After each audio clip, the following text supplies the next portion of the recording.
Good morning student. आज हम लोग साइन एंड कोसाइन फॉर्मूले के दूसरे पार्ट कोसाइन रूल की बात करेंगे।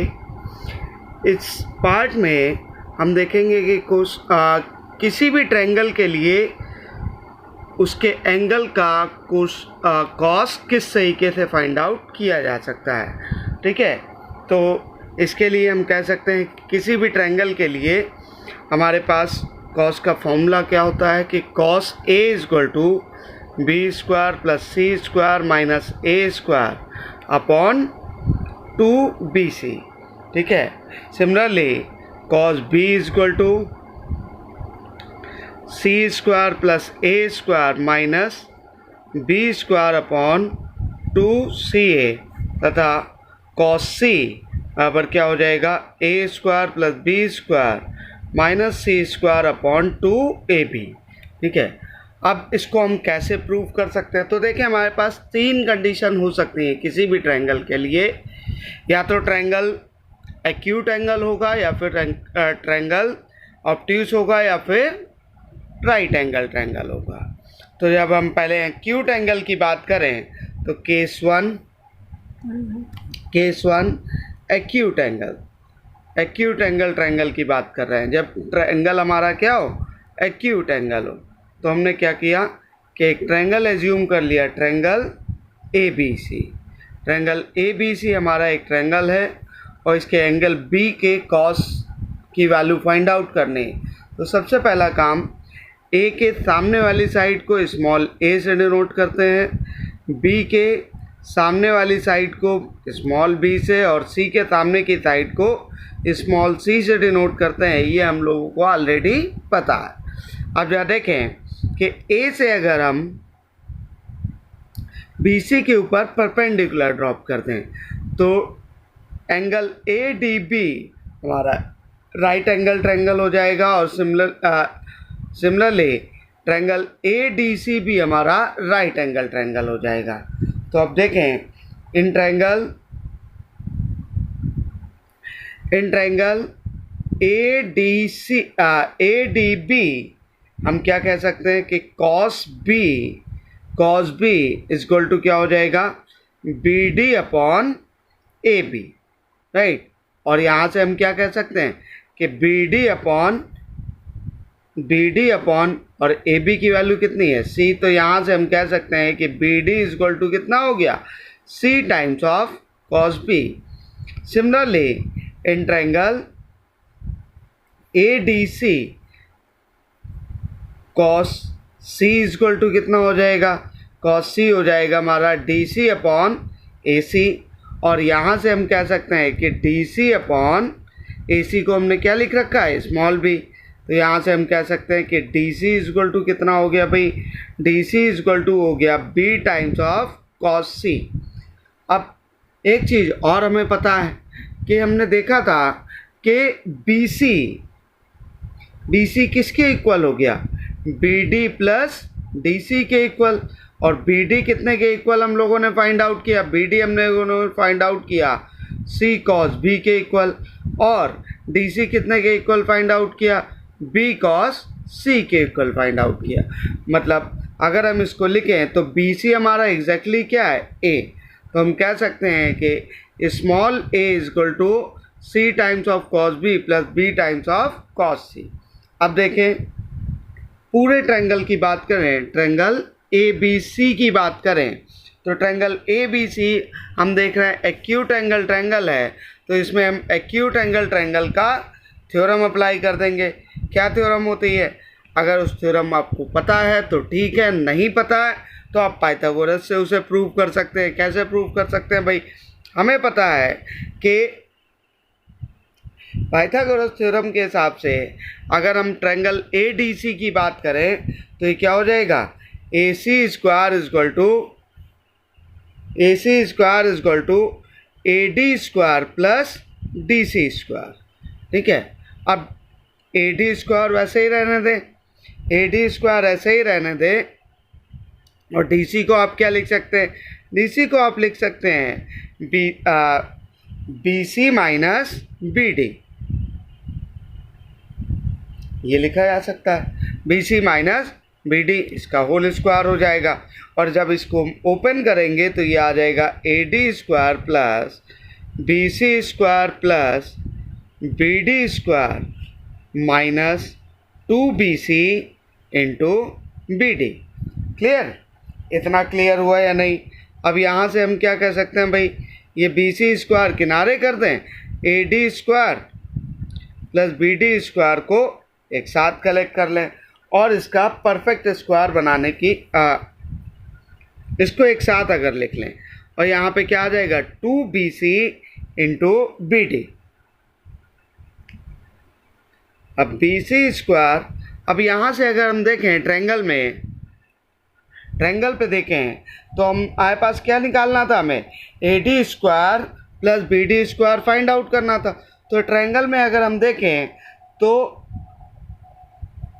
Triangle A B D B में B D square plus A D square किसके इक्वल लिखा हुआ है, ए बी स्क्वायर के। पाइथागोरस थ्योरम है। तो यहाँ से हम क्या कह सकते हैं, A D square plus B D square को हम फाइनली क्या लिख सकते हैं, ए B square minus 2BC into B D. और यहाँ पे अब वैल्यू पुट कर दें तो ए सी स्क्वायर कितने के इक्वल है भाई, बी स्क्वायर के। बी सी स्क्वायर कितने के इक्वल है, ए स्क्वायर के। और ए बी स्क्वायर कितने के इक्वल है, सी स्क्वायर के माइनस 2BC की जगह पे क्या लिख सकते हैं, BC की जगह पे लिख सकते हैं ए। और जबकि BD की जगह पे क्या लिखा जा सकता है, C times of cos B। तो यहाँ से अगर हम सिंप्लीफाई करेंगे तो cos B इक्वल टू हो जाएगा हमारे पास C square plus A square minus B square upon 2CA। ठीक है, यही हमें प्रूव करना था। क्लियर हुआ? अब जरा देखते हैं दूसरे वाले ट्रायंगल की बात करते हैं। अब ऑब्ट्यूज एंगल ट्रायंगल की बात करते हैं। तो केस टू जब ट्रायंगल हमारा कैसा हो, ऑब्ट्यूज एंगल हो। ऑब्ट्यूज एंगल कैसा हो सकता है भाई, कि मान लिया हमारे पास एक ट्रायंगल है जिसका एक एंगल ऑब्ट्यूज है और वो एंगल कौन सा है, बी। राइट? तो हम इसको सॉल्व करने के लिए क्या करेंगे, ए से सी बी एक्सटेंडेड के ऊपर परपेंडिकुलर ड्रॉप कर देंगे, जो कहाँ पे मिलेगा, डी पर। क्लियर? अब नॉर्मल नोटेशन वही है कि ए के सामने की साइड को स्मॉल ए और बी के सामने की साइड को स्मॉल बी और सी के सामने की साइड को स्मॉल सी कहते हैं। ये हमें ऑलरेडी पता है। तो अब देखें ट्रायंगल, ऑब्ट्यूज एंगल ट्रायंगल की बात कर रहे हैं। ठीक है,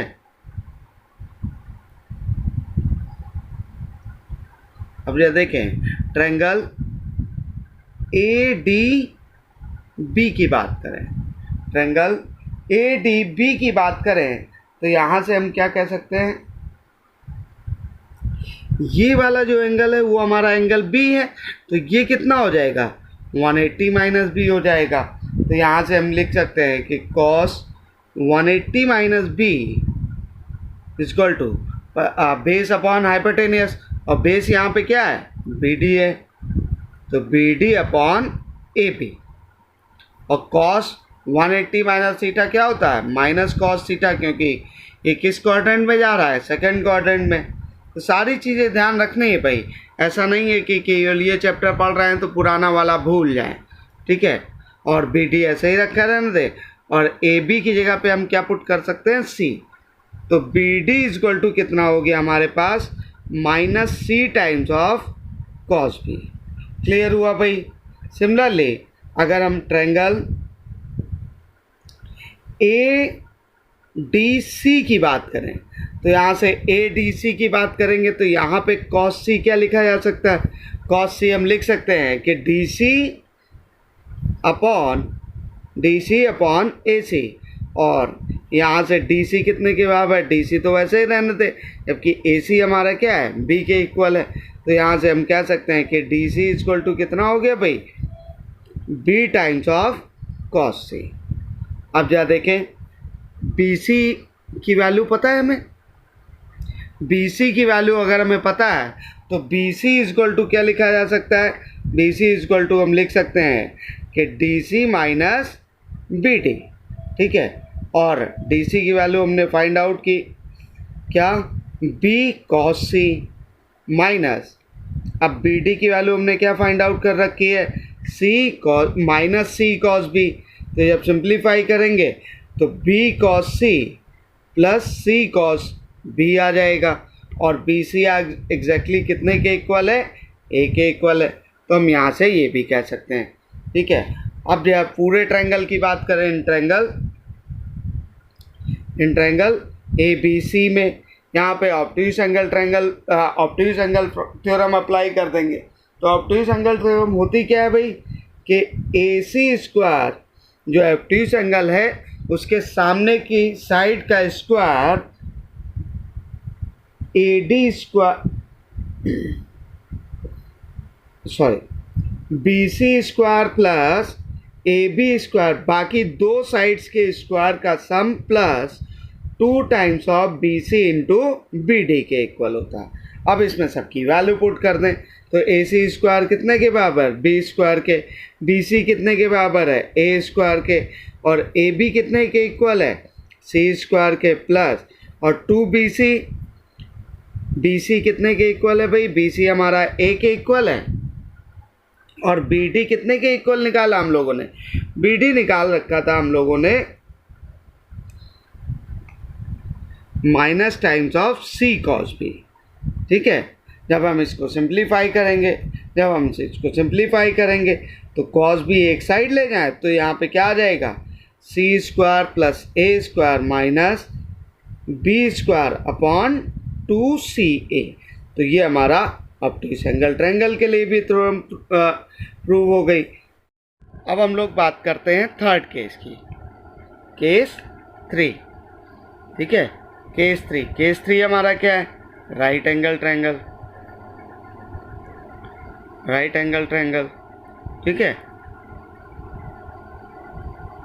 राइट एंगल ट्रायंगल में हमने एज्यूम कर लिया हमारे पास एक ट्रायंगल है जिसका एंगल बी हमारा क्या है, राइट एंगल है। तो A B C angle B right angle है। तो अगर ये राइट एंगल है तो कॉस 90 डिग्री कितनी वैल्यू होगी इसकी, 0, मतलब कॉस बी कितने के इक्वल है, 0 के इक्वल है। तो यहाँ से अगर हम देखें तो ये ए हुआ, ये सी हुआ, ये बी हुआ, हम ये कह सकते हैं कि B square equal to C square plus A square.